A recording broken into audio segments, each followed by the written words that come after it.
We discovered she's been stealing from us for years. Sonia's voice carried through the entire floor. Every person working nearby stopped what they were doing.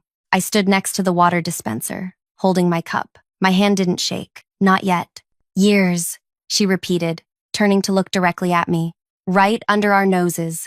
Taking money meant for all of you. For your salaries. For this company's future. 2 security guards appeared at the far end of the room. They walked toward me, their movements unhurried but deliberate. I set my water down on the nearest surface. The cup made a small sound. I trusted her, Sonia continued. Her voice had this quality to it, like she was genuinely hurt. Owen trusted her. We all did. My name is Leah. 3 years ago, I took this job because I needed to believe in something clean again. My previous workplace had been suffocating, not because of dishonesty, but because of its opposite. Every transaction questioned, every decision reviewed, every penny accounted for 3 times over. I wanted somewhere I could breathe, somewhere that trusted me to do my work without someone constantly watching. Irongate Solutions hired me to manage their money. Owen, who ran the company, built things, technology things. He spent his days thinking about how to make products work better, faster, cheaper. He told me during my interview that he hated looking at numbers. His wife, Sonia, had been helping with the financial side, but they'd grown too large for that now. They needed someone whose only job was keeping track of where money came from and where it went. I said yes within a week. The first month felt perfect. The office was bright, people smiled. Owen would pass my workspace and ask how things were going, but he never demanded reports or explanations. He just wanted to know I had what I needed. Sonia came by more often. She'd bring me tea sometimes, ask questions about my previous job, my family, my life outside this place. I thought she was being kind. The second month, I started noticing the gaps. Money left our accounts regularly, large amounts. The paperwork said they were payments to various businesses we worked with, suppliers, contractors, service providers. But when I tried to match those payments to actual work being done, things didn't align properly. A payment to one company happened 3 weeks before we'd even signed an agreement with them. Another payment went to a business that our project managers had never heard of. I didn't say anything yet. I told myself, maybe I didn't understand how things worked here. Maybe there were arrangements made before I arrived. Maybe I was being too careful, too paranoid, bringing my old workplace's suspicion into this new environment. The third month, I saw Sonia's name, not directly, but buried in the registration information for one of these companies we supposedly worked with. She was listed as a founder. The business received $40,000 every month from Irongate. It provided nothing in return. I went home that night and sat in my apartment for hours. Just sat, didn't eat, didn't turn on any lights as the sun went down. I thought about what this meant, about whether I should talk to Owen, about whether I was making too much of something that might have a reasonable explanation. By the 4th month, I'd found 3 more businesses connected to Sonia. Together, they pulled hundreds of thousands from Irongate every month. Some months, over $1 million. The money was supposed to go toward actual business needs. Instead, it funded whatever Sonia was building for herself. I still said nothing, but Sonia changed how she spoke to me. Small things at first. She'd ask how I was doing, but her tone suggested she already knew the answer, and it concerned her. She'd mentioned to other people, while I was nearby, that I seemed tired lately, stressed. She hoped everything was all right with me. Leah's been here late every night this week, she told Owen once, standing just outside my workspace. I worry about her. That kind of stress isn't healthy. I hadn't been staying late. I left at the same time I always did. She started asking me about my personal finances. Did I have family helping me? Was rent expensive where I lived? She knew someone who could connect me with better opportunities if I needed extra income. Just trying to help, she'd say. Just want to make sure you're okay? Before I continue, I want to thank you for listening to this. Really, it means something to know someone's hearing this story. Tell me in the comments where you're listening from. I'd love to know where you are right now. Thank you. Now, back to what happened. 5 months ago, I made my decision. Not the decision you might think. I didn't start gathering proof, didn't build files or take photos or keep secret records. I did something simpler. I contacted the government office that investigates financial crimes at companies. I didn't accuse anyone. I just asked questions. What were the rules about reporting? How did inspections work? When did they usually check companies in our industry? The person I spoke with became interested. Why was I asking? Was there a concern? I suggested they might want to do a routine inspection of Iron Gate. We'd grown significantly. It seemed like the responsible thing to do. They agreed, said they'd schedule something in about 2 months. I never told Sonia about this conversation, never mentioned it to anyone, but Sonia had her own sources. 6 weeks later, she found out somehow that inspectors were scheduled to visit. I watched her that day, the way she walked faster between rooms, the way she checked her phone constantly, the way she looked at me. The next morning, she started setting things up. She'd had access to my login information for months. She'd asked for it early on, saying she might need to check something if I was ever out sick. I'd given it to her because refusing would have seemed suspicious. She used that access to move her recent transfers, made it look like they'd come from accounts I controlled, created a trail that pointed to me. I knew what was happening. I watched it happen. I didn't stop it, because 2 weeks earlier, I'd done something else, something she didn't know about. I'd contacted Owen directly, not at the office. I'd found where he went most mornings before work, a small place that served breakfast. I'd waited outside one day and approached him. I need to talk to you about your money, I'd said. Not here, somewhere private. It's important. He looked confused but agreed. We met that evening. I told him everything, showed him where to look. He'd gone pale, asked me to repeat certain parts, asked why I hadn't come to him sooner.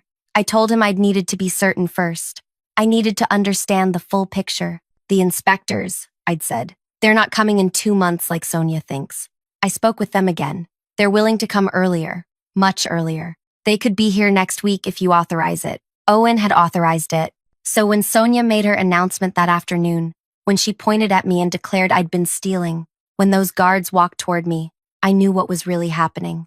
I raised my hands, palms forward. I understand, I said. My voice was steady. Sonia looked relieved, vindicated. She turned to address everyone again. I know this is shocking. Believe me, it shocked us too, but we have to protect this company. Protect all of you.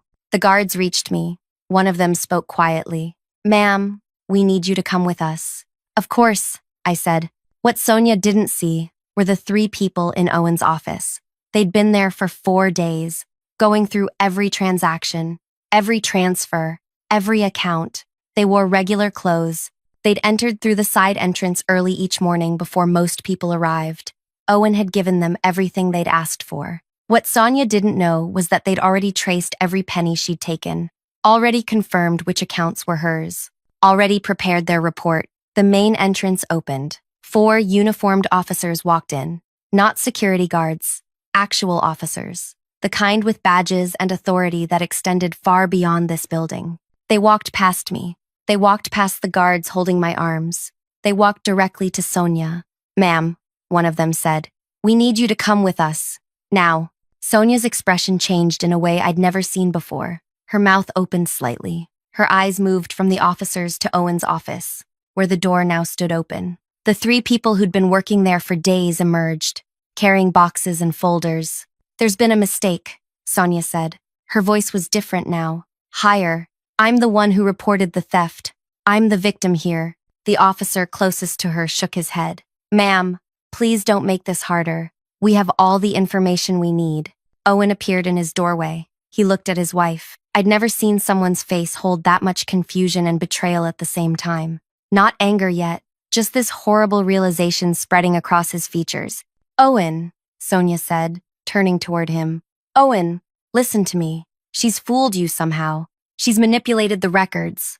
I can explain everything. He didn't respond, just stood there. One of the officers moved beside Sonia. Ma'am, you need to come with us now. The security guards released my arms. They stepped away from me, looking uncertain. Everyone in the room was watching. Nobody moved. Nobody spoke. Sonia's face shifted again, this time to something harder. She looked directly at me. You did this, she said. You set this up. You... lying... That's enough, the officer interrupted. Let's go. They led her toward the entrance. She tried to pull away once, but they held her firmly. Not roughly, just firmly. As they passed me, she stopped walking, forcing them to stop too. You'll regret this, she said to me. Do you understand what you've done? Not just to me, to everyone here. This company won't survive this. All these people will lose their jobs. That's on you. I didn't reply. The officers moved her forward again, out through the entrance, toward the vehicles, waiting outside. The room stayed silent for another moment. Then everyone started talking at once. Questions flew in every direction. People clustered together, asking each other what had just happened, what this meant, whether what Sonia said was true about the company. Owen raised his hand. The talking subsided gradually. Everyone, he said. His voice was rough, like something was caught in his throat. I need you all to go home for today. We'll send information tonight about tomorrow. Just, please, go home. People gathered their belongings slowly. Conversations continued in hushed tones. I stayed where I was, unsure whether I should leave too or wait for Owen to say something to me. He caught my eye and gestured toward his office. I walked over. The 3 investigators had finished packing their materials. They nodded at Owen and left. He closed the door behind them, then turned to face me. Sit, he said. I sat. He moved to the window instead of his chair, looked out at the buildings beyond. How long have you known? Almost from the beginning, I said. 2 months after I started, I was certain. 2 months, he said it flatly. You've known for over 2 years. Yes. Why didn't you tell me then? I thought about how to answer. I wasn't sure you'd believe me. She's your wife. I was new. And I needed to be absolutely certain before I said anything. 2 years, Leah. I know. He turned to look at me. How much did she take? Total? Over 7 million. His hand went to his face. He pressed his fingers against his eyes. 7 million. Most of it in the last 18 months. She got bolder. And you just watched. I documented everything. Then I contacted the authorities. I made sure this would end. By letting it get to 7 million first. I didn't have a defense for that. He was right. I could have stopped it at 2 million. At 3. At any point before it reached 7. But I hadn't. You wanted to make sure she couldn't wriggle out of it, Owen said. You wanted the amount to be so large that there was no way to dismiss it or explain it away. Yes, you sacrificed 2 years of my company's money to guarantee she'd face consequences. Yes. He sat down then, heavily, in his chair. Do you know what this means? For Irongate, the company will probably fail. Probably, he laughed. But there was no humor in it. Definitely. We're already operating on thin margins. 7 million gone means we can't pay suppliers. Can't make payroll next month. Can't fulfill our current contracts. We're finished. I said nothing. 70 people work here, Owen continued. 70 people with families, mortgages, lives that depend on this income. They'll all lose their jobs now. Because you decided the only way to stop my wife was to let her destroy everything first. I'm sorry, I said. Are you? He leaned forward. Are you actually sorry? Or are you just saying what seems appropriate? I thought about it, really thought about it. I don't know. He seemed surprised by that answer. At least you're honest. She was never going to stop, I said. If I'd come to you earlier, with less evidence, she would have talked her way out of it, convinced you I was wrong, or unstable, or trying to frame her. She was already setting that up, the way she talked about me to people, the comments she made. She was preparing everyone to doubt me. So you let her take everything. I let her take enough that no one could doubt it anymore. Owen stood up again, paced to the window and back. The investigators told me she'd been doing this since before you arrived. Did you know that? I suspected. 6 years. Small amounts at first, then larger. By the time you noticed, it was already her pattern, her system. He stopped pacing. Do you know what she spent it on? Her own businesses. 4 of them. Each one failing. Each one bleeding money as fast as she could pour it in. She was trying to build something separate from me, something that was hers. And when those businesses failed, she just took more, tried again, failed again, took more. His voice cracked slightly. She stole from me for 6 years, and I never knew, never even suspected. She was careful, and you were patient. We sat in silence for a while. Outside the office, the workspace had emptied. Everyone had gone home, like Owen asked. What happens now? I asked. Now? The investigators file their report. Charges get filed officially. There'll be a trial eventually. She'll probably go to prison. Our marriage is over, obviously. The company will declare bankruptcy within a month. I'll lose everything I've built. My reputation will be destroyed. Because everyone will wonder how I didn't notice my own wife stealing millions. He looked at me. And you? And I'll look for another job.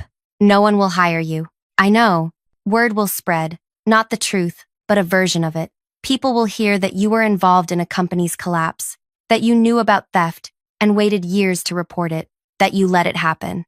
No one will want that risk. I know, I said again. So you sacrificed your career too? Yes.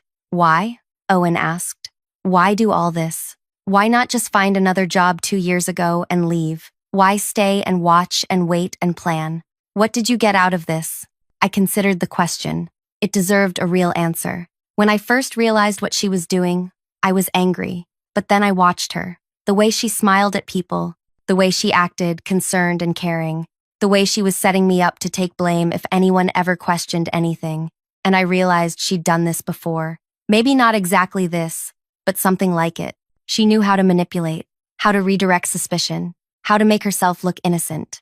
So if I'd just reported her and left, she would have survived it somehow, found a way to shift blame or minimize what she'd done. She'd have destroyed my credibility and moved on. But if I waited, if I let her take so much that it became undeniable, if I made sure the authorities had everything they needed before she knew they were coming, I paused.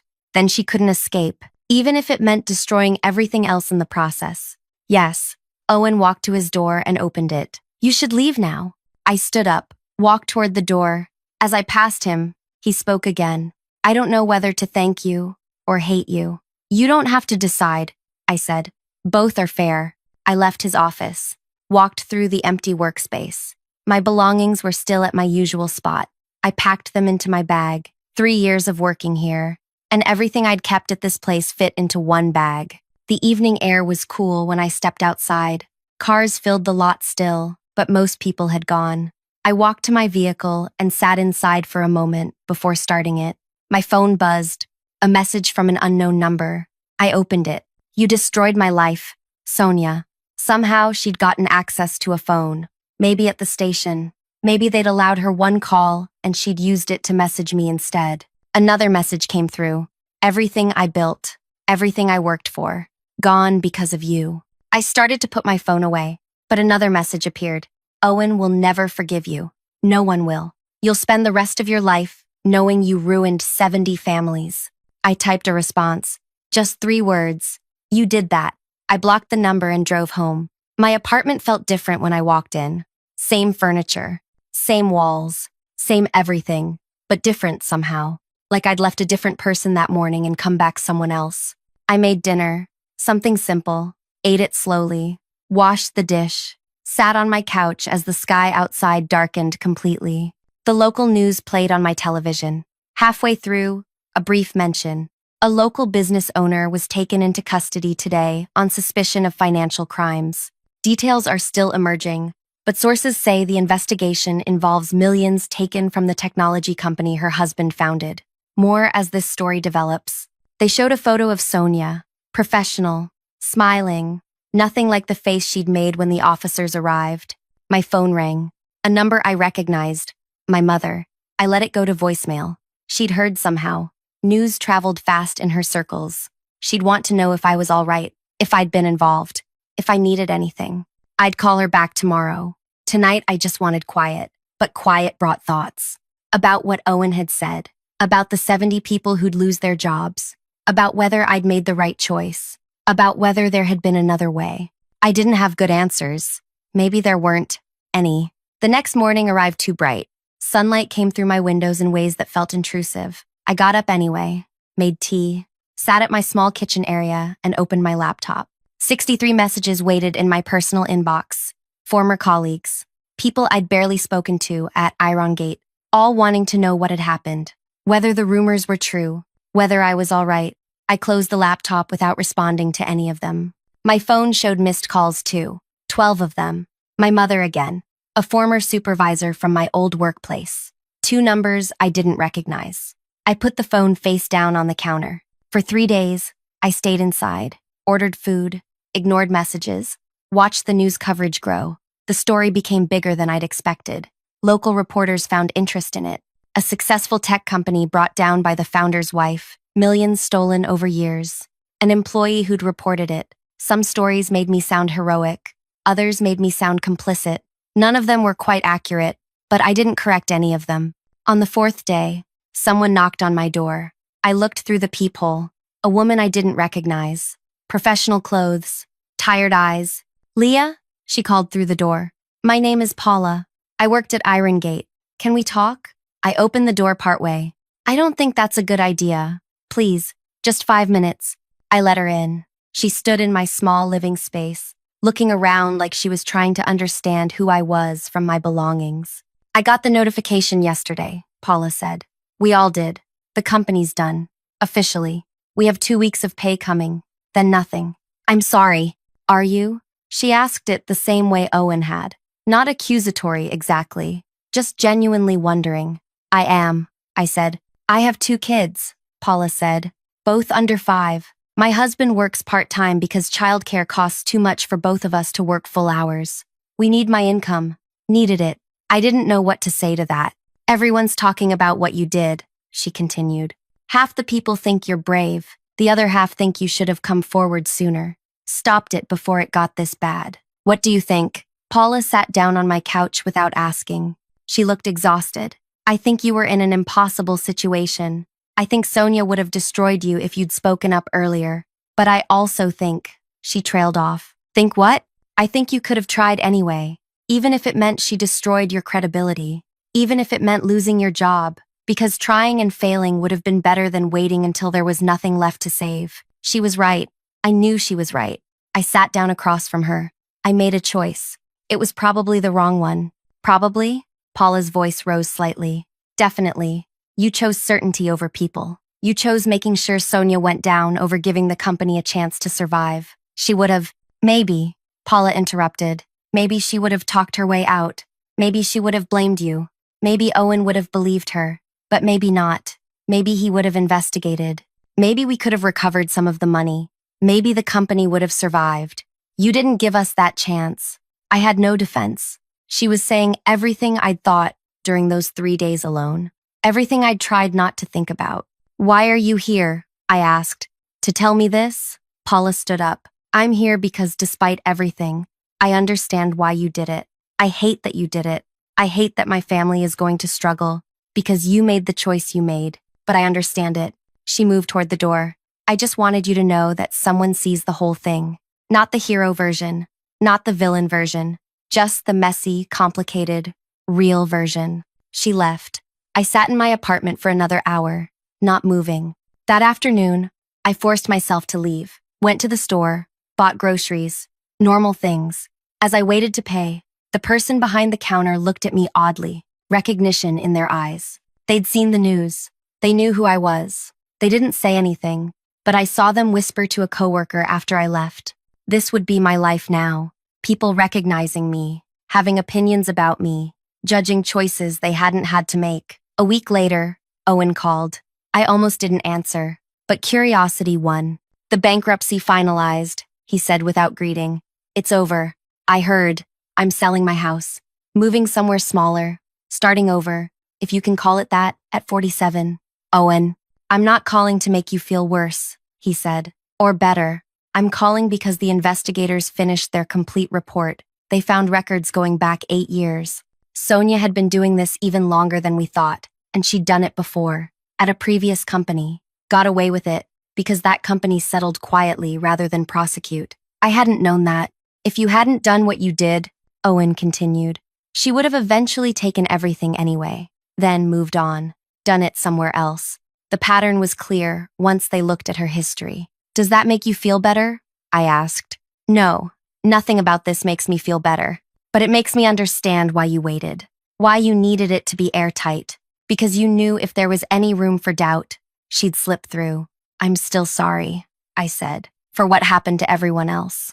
"Most of them found new jobs," Owen said. "Not all. Paula's struggling. She told me she came to see you." "She did. She's right, you know. About all of it. What you did was understandable and unforgivable at the same time." "I know. I have to go," he said. "I just wanted you to know about Sonia's history. Thought you should have all the information." He ended the call. I sat holding my phone, processing what he'd told me. She'd done this before, gotten away with it. The company I'd sacrificed, the jobs lost, the lives disrupted, all of that had prevented her from doing it again somewhere else. From hurting more people. Did that balance things? Did that make my choice defensible? I didn't know. Still don't. 3 months passed. I applied to 42 positions. Got 3 interviews. No offers. Word had spread exactly as Owen predicted. Not the full truth, but enough of it. Companies saw my name and found the news stories. Found enough questions to decide I wasn't worth the risk. My savings dwindled. I started looking at jobs outside my field, things that wouldn't check my background as thoroughly, things that paid less but would keep me housed and fed. Then I got a message from an address I didn't recognize. The subject line read, "Job opportunity." I almost deleted it as spam, but something made me open it. "Miss Leah, my name is Gordon. I run a small operation that helps people who've been financially harmed by fraud. We're not investigators. We're not authorities. We just help people navigate the aftermath. I've followed your situation. I'd like to talk about you joining our team. We need someone who understands how these things work from the inside. Call me if you're interested." A phone number followed. Nothing else. I stared at the message for a long time. This could be legitimate. Could be someone wanting to exploit what happened. Could be something else entirely. I called the number. Gordon answered on the second ring. His voice was older, weathered. "You called. Good. What is this?" I asked. "What do you actually do?" Exactly what I said. When someone gets hurt by fraud, the authorities handle the criminal side. But the victims? They're left trying to recover, trying to understand what happened, trying to rebuild. We help them do that. We have accountants, former investigators, people who know how to untangle financial messes, and we could use someone who understands how fraud happens from the inside. Why me? Because you lived it, watched it happen, understood the mechanisms, and because you made a hard choice that cost you everything. That tells me you're willing to do difficult things when they matter. "I destroyed people's lives," I said. "You stopped someone who would have kept destroying lives. The cost was high, maybe too high, but the alternative was letting her continue. I've seen her type before. They don't stop until they're forced to stop." We talked for an hour about what his organization did, about what the role would involve, about whether I was really suited for it. By the end, he offered me a position. The pay was less than half what I'd made at Irongate, but it was something. More importantly, it was purpose. I accepted. That was 8 months ago. I've been working with Gordon's team since then. We help people piece together what happened to them, help them understand the schemes that targeted them, help them find what can be recovered. It's not glamorous. It's often depressing, but it matters. Last week, I got a letter, prison correspondence, from Sonia. I almost threw it away unopened, but I read it. She wrote 3 pages. Most of it was anger, blaming me, blaming Owen, blaming the investigators, blaming everyone except herself. But the last paragraph was different. "You knew what I was," she wrote, "before I even realized it myself. You saw the pattern. I keep thinking about that. How you watched me for 2 years and understood me better than I understood myself. I hate you for what you did, but I think you're the only person who actually saw me clearly. I haven't responded. Don't plan to, but I kept the letter. Sometimes I think about those 70 people at Irongate, about Paula and her kids, about whether I made the right choice. I still don't have a good answer. Maybe there isn't one. Maybe some situations don't have right choices, just choices with different costs, and you pick the one you can live with. I can live with mine, barely. Some days better than others. But I wake up each morning and do work that helps people hurt by the same kind of thing Sonia did. That has to count for something. The story doesn't end with justice feeling clean or satisfying. It ends with me in a smaller apartment, doing harder work for less money, carrying the weight of decisions that hurt people I never wanted to hurt. But it also ends with Sonia in prison, unable to do this to anyone else, and with me understanding that sometimes the cost of stopping something terrible is terrible itself. That's the truth of it. Not heroic, not villainous, just complicated and messy and real. Thank you for listening to all of this, for staying until the end. If this story meant something to you, if it made you think about the complicated choices people face, I'd appreciate you leaving a comment. Let me know your thoughts. And if you found value in hearing this, consider sharing it with others. These stories need to be told. The real ones. The ones without clean endings. Thank you.